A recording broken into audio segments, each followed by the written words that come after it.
কামানোর আপনি আমাকে দেহটাকে তার খাবার বাড়াতে চাই কিন্তু না রাতে কাজ কমপ্লিট করে আমাকে একবার চাইনা চাঙ্গি একবারে হাওয়ায় মিশে যাবে। কিন্তু তোমার দেশ চাই নাই, তুমি হাফিজ হইতে চাই না। আমি তো তাই চাই ডাললে।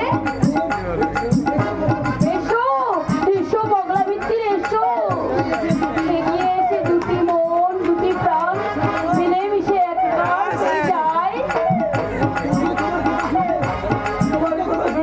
আমার মনে আগুন, আমার হৃদয়ে লেগেছে ফাগুন। এবার বুঝি বসন্ত আসবে। আর আমার মনের কোকিল কুহু কুহু করে ডাকবে। পাগল হয়ে যাবো। চিন্তা কি ডার্লিং, আর তোমাকে পাগল হতে হবে না। আমি আমার ভালোবাসার বেরি করে আমি তোমাকে আজীবন আমার বুকের মধ্যে বন্দি করে রাখবো। কি বলে? হ্যাঁ বলেছি তো, তাই তো তাই তো হ্যাঁ। আমার ওদের দেখেছে আমার মনে বলছি আমি তাই তোমায়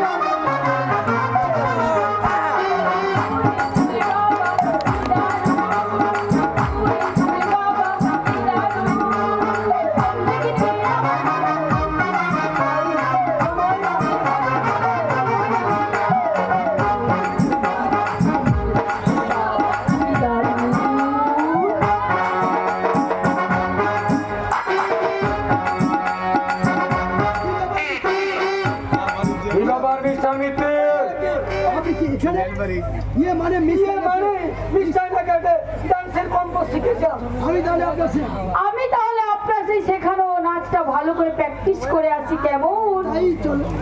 Bye.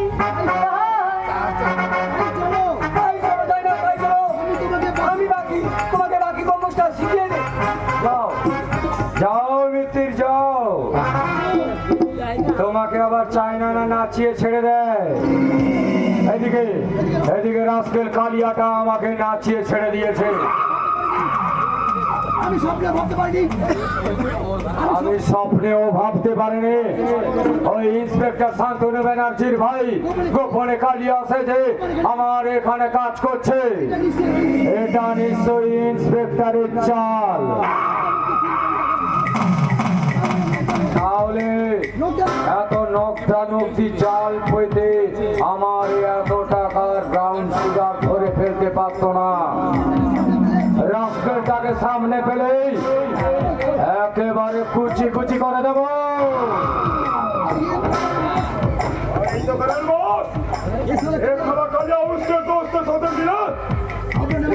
আপনার নামে পুলিশের কাছে আপনার নামে চুকলিবাজি করিয়েছে, মিথ্যে কথা বলছে।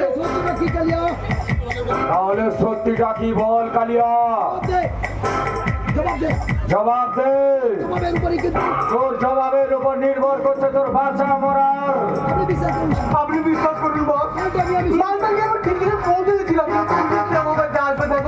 বুঝতে পারিনি। আমি যদি বলি তুই সব কিছু জেনে বুঝে পুলিশকে জানিয়ে তুই একটা নাটক খারাপ করছিস, কালিয়াকে আমি ভুল বুঝবেন না।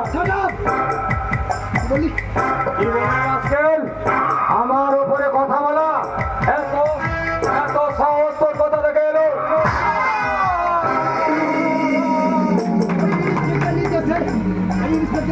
এই ইন্সপেক্টরের নির্দেশে কালিয়া আছে যে আমার এখানে ব্যবসার হাল অভিযোগ জানার জন্য এসেছে। কিন্তু ওর গডফাদার ওই শান্তনু ব্যানার্জি জানে না আমার নজর কতটা প্রখর। আর ওর চাল বানচাল করতে তোর ভাইকে আনে।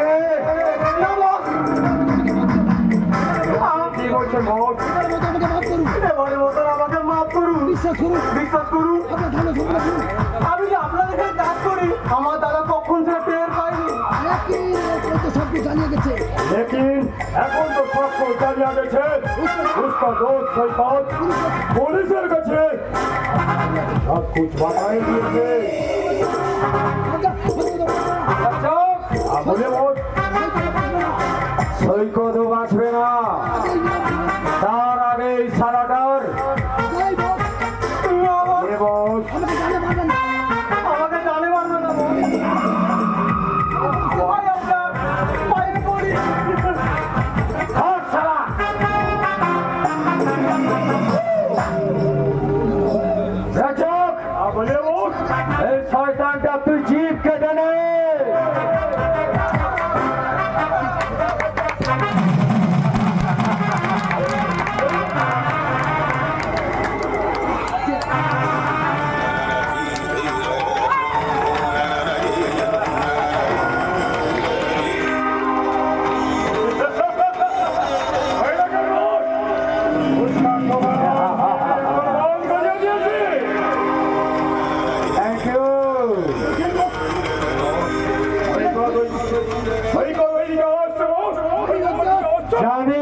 একটা নতুন প্ল্যান খাড়া করতে হবে। যাক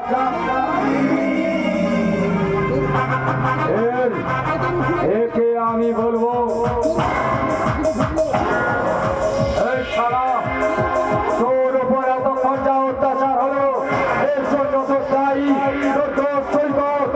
তার আগে যদি বলিস তোর দাদা ইন্সপেক্টরকে আগে হাতাম করে দেবো।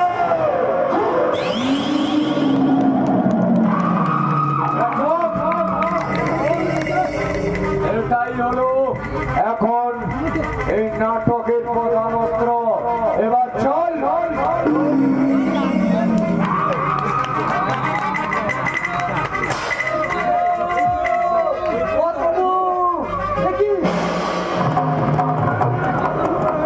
অমন করছিস কেন? তোর কি হয়েছে? তুই কথা বল, কথা বলছিস না কেন?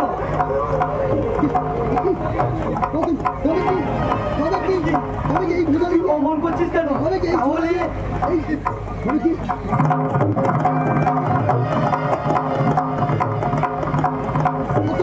এই ভোজালি দিয়ে তোরা তো কে? অতনু, আমার কথা শোন, কথা শোন অতনু। এই দেখুন ইন্সপেক্টর, ওই ছেলেটা ফসালি হাতে আপনার ভাইয়ের কি ক্ষতি করেছে। না!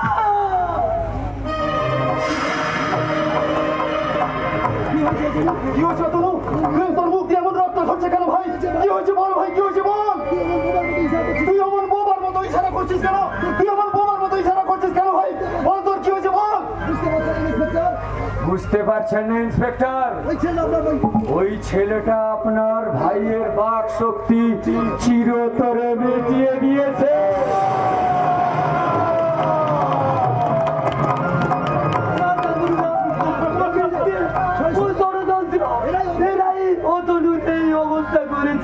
ঠিকই বলেছো সৈকত, তুমি ঠিকই বলেছো।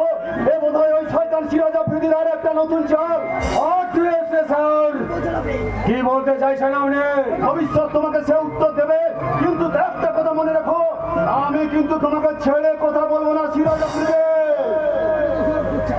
আপনি আমাকে অযথা দোষারোপ করছেন। আপনি তো নিজের চোখে দেখলেন, তাতে যদি বিশ্বাস না হয় আপনার ভাইকে গিয়ে জিজ্ঞাসা করে বলুন।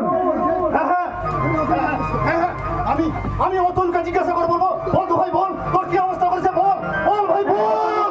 অতনু বল, বল বল বল বল ভাই বল। অন্তত তুমি সারাই বুঝিয়ে দাও তোমার একে ক্ষতি করেছে। বল অতনু বল।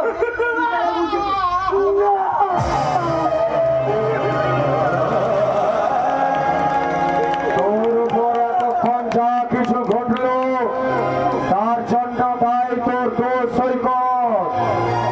এর বাইরে যদি একটা কথা বলিস তাহলে তোর দাদা শান্তনু ব্যানার্জিকে আমি চিরতরে খতম করে দেব।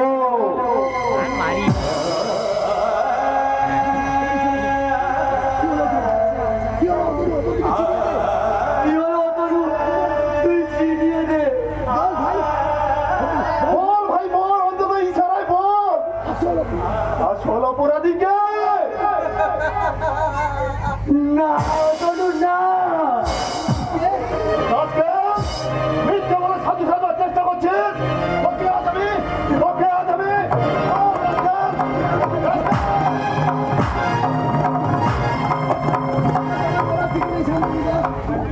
আজ আমার বলার কিছু নেই শান্তনুদা।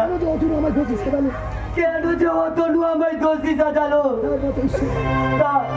তা একমাত্র ঈশ্বরই জানে। ওকে একেবারে ঈশ্বরই জানে। ওকে একেবারে ছাড়বেন না ইন্সপেক্টর, ওকে আইনত শাস্তি দেবেন। হ্যাঁ, শাস্তি আমি ওকে দেবো। ওকে ওকে আমি এমন শাস্তি দেবো যা দেখে